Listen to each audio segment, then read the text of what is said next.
Rekaman aksi mama ikut mendaki gunung bersama anaknya viral di media sosial. Sosok mama itu bernama asli Indo Tuwo, 60 tahun atau wanita berdomisili Kamal Muara, Jakarta Utara. Aksi Ma Indo Tuwo ini pertama kali terungkap pada video TikTok @sandibarita1. Dalam video, si Ma nampak membawa tongkat layaknya pendaki gunung. Ditelusuri Tribunnews.com, pengunggah video bernama Sandi Barita. Sandi menyebut sosok emak dalam video itu bukanlah ibu kandungnya, melainkan ibu dari teman tongkrongannya yang juga ikut mendaki bernama Edi Moko. Sandi dan temannya Edi Moko itu tergabung dalam sebuah komunitas traveler bernama Kita Orang Senang.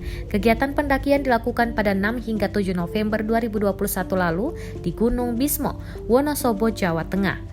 Dikatakan total ada 20 orang juga ikut dalam trip pendakian gunung itu.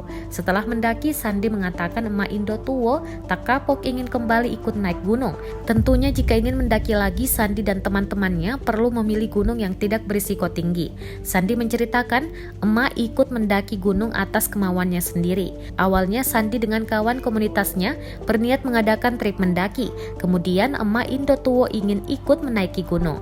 Pendakian gunung pun dimulai pada Sabtu 6 November 2021 sekitar pukul 1 siang via jalur Sikunang. Sandi menceritakan dalam formasi tim ia menjadi tim pertama yang berangkat mendaki dulu, sementara sang emak berada pada tim tengah. Saking antusiasnya, emak Indo Tuwo malah ikut menjadi tim pertama bersama Sandi.